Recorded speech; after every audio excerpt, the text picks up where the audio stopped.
Assalamualaikum warahmatullahi wabarakatuh. Hai anak-anak, apa kabar kalian hari ini? Semoga kita semua dalam lindungan Allah Subhanahu wa Ta'ala dan diberikan kesehatan, kelancaran, kemudahan dalam melaksanakan aktivitas kita pada hari ini dan belajarnya tambah semangat. Baik, untuk memulai pelajaran kita pada pagi hari ini, marilah kita bersama-sama membaca basmalah. Bismillahirrahmanirrahim.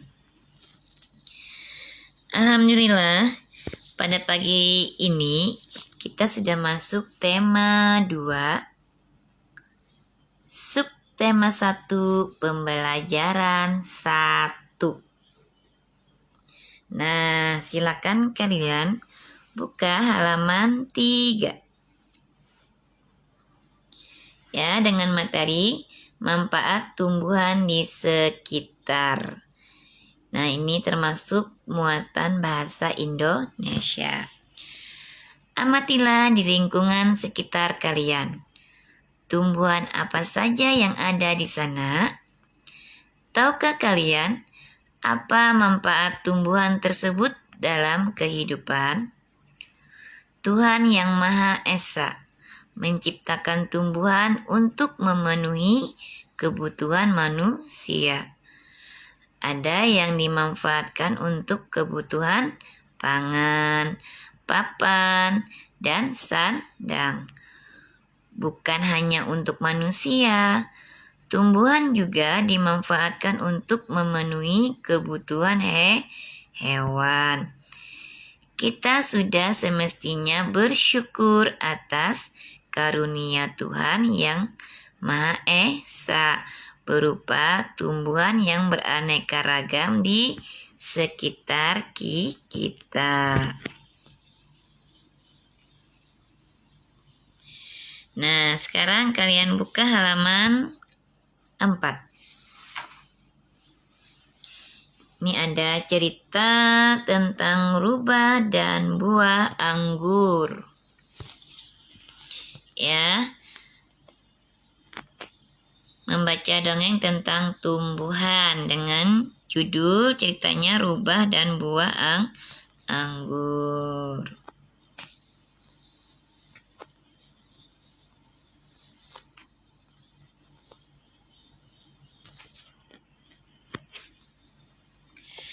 Tahukah kamu dongeng yang berjudul Rubah dan Buah Anggur termasuk jenis cerita fabel? Apa itu fabel? Fabel adalah dongeng yang mengisahkan kehidupan binatang. Jadi kalau cerita dongengnya tentang binatang berarti disebut cerita fabel. Dongeng fabel yang terkenal adalah cerita kancil. Nah, sekarang kita baca halaman 4. Ceritanya tentang rubah dan buah anggur. Seekor rubah berjalan melewati sebuah padang rumput. Cuaca sangat panas ketika ia melihat pohon anggur yang berbuah lebat dan sangat ranum. Buah anggur itu menggantung di dahan-dahan pohonnya. Terlihat sangat ranum dan lezat. Mulut sang rubah menjadi terbuka serta meneteskan air liur saat menatap buah anggur itu. Namun sayang, buah anggur itu tergantung pada dahan yang cukup tinggi. Sang rubah harus melompat untuk menggapai buah anggur itu.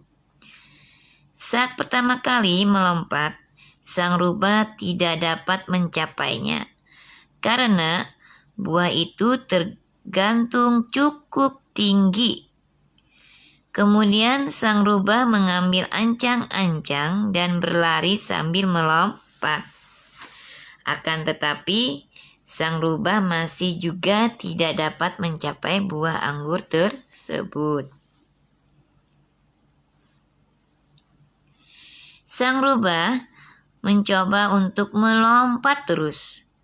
Namun, semua usaha yang dilakukannya sia-sia belaka. Sekarang, dia lalu duduk dan memandang buah anggur itu dengan rasa penasaran. Betapa bodohnya saya, katanya. Di sini saya terus mencoba untuk mengambil buah anggur yang kelihatannya tidak enak untuk dimakan. Kemudian, sang rubah lalu berjalan pergi dengan perasaan yang sangat kesal. Tiba-tiba, angin bertiup kencang. Beberapa buah anggur tersebut terjatuh. Tetapi sang rubah telah berjalan jauh.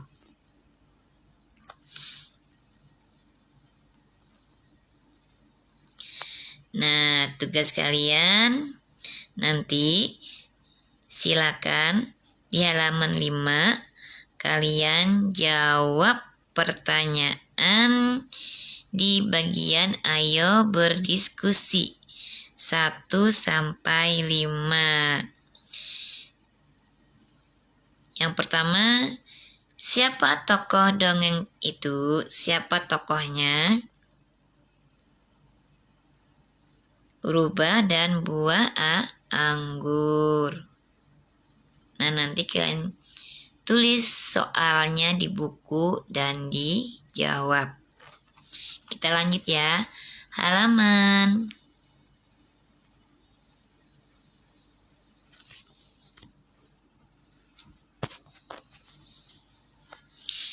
Kita lanjut halaman 6.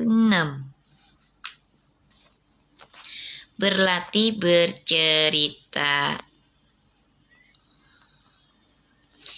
Nih ya, berlatih bercerita. Apakah kamu pernah bercerita di depan kelas? Apa yang perlu diperhatikan ketika kamu bercerita? Nah, ini yang harus kamu perhatikan ketika kamu bercerita di depan kelas. Yang pertama, kamu harus memahami isi cerita yang akan kamu ceritakan. Yang kedua, kamu harus tampil dengan percaya diri. Yang ketiga, kamu harus tampil dengan rapi. Keempat, kamu harus menyampaikan cerita dengan bahasa yang santun dan menarik. Berlatihlah di rumah membawakan dongeng tersebut dengan bahasamu sendiri. Nah, sekarang silakan buka halaman 7 dengan muatan matematika.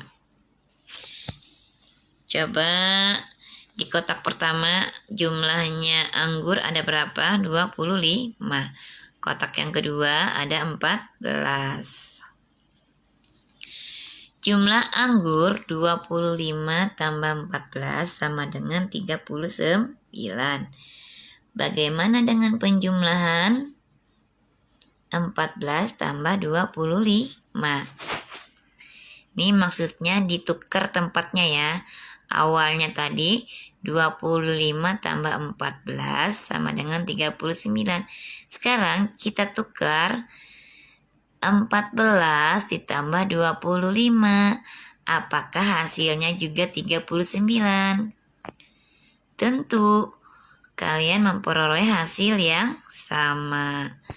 Sifat yang berlaku pada penjumlahan 25 tambah 14 sama dengan 14 tambah 25 dinamakan atau disebut sifat komutatif terhadap penjumlahan. Ditukar ya. Ditukar tempatnya. Pertama 25 tambah 14.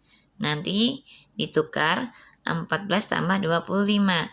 Apakah jumlahnya sama atau berbeda? Pasti jumlahnya sama. Ini namanya adalah atau disebut sifat komutatif terhadap penjumlahan.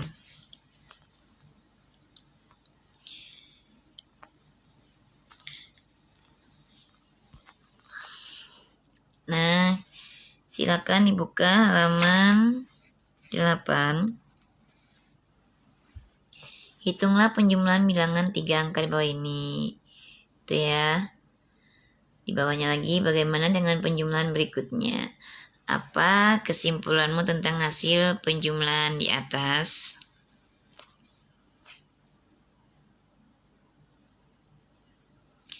Apa kesimpulanmu tentang hasil penjumlahan di atas? Bagaimana jika tempat bilangan tersebut dipertukarkan? 152 tambah 133. Apakah 133 tambah 152 sama dengan 152 tambah 133?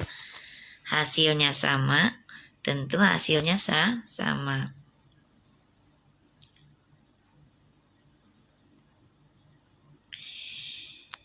Silakan dibuka halaman 8. Dengan muatan SPDP dengan materi menyanyikan lagu bertema tanaman. Rasti mengamati di sekitar rumahnya banyak terdapat tanaman. Ada tanaman bunga, buah-buahan, atau tanaman hias. Rasti merasakan keberadaan tanaman di sekitar rumahnya membuat udara terasa sejuk. Apalagi pada saat cuaca panas. Terkadang Rasti memetik beberapa tangkai bunga yang sudah mekar dan daun-daun yang segar untuk dirangkai pada vas bunga. Vas bunga itu diletakkan di meja tamu, meja makan, atau di atas rak buku sehingga menambah indah suasana di dalam rumah. Sambil merangkai bunga, Rasti menyanyikan lagu berjudul Bunga Hiasan. Ada di halaman 9. Ayo dengarkan lagu yang akan dinyanyikan oleh gurumu. Bernyanyilah dengan memperhatikan pola irama. Tuh. Lagu Bunga Hiasan dinyanyikan dengan tempo andante. Apa arti andante? Artinya, lagu itu dinyanyikan dengan tempo sedang. Tempo sedang memiliki kecepatan seperti orang berjalan atau 69 sampai 76 ketuk per menit. Nah, sekarang kita dengarkan lagu yang akan Ibu putarkan.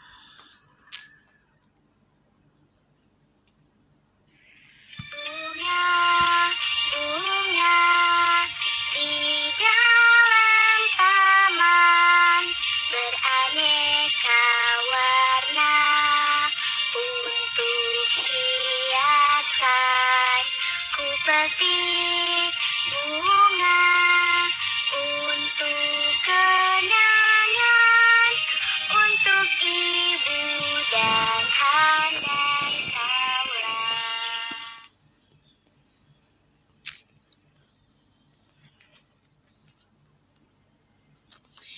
Nah, untuk tugas kalian hari ini, yang pertama, kerjakan halaman 5. Ayo berdiskusi 1-5 ya. Yang kedua, kerjakan halaman 8 nomor 1-5. Kerjakan dengan cara bersusun pendek. Itu saja yang Ibu sampaikan pada pagi hari ini. Kurang lebihnya Ibu mohon maaf. Dan semoga apa yang Ibu sampaikan dapat dipahami ya. Ibu akhiri, wassalamualaikum warahmatullahi wabarakatuh.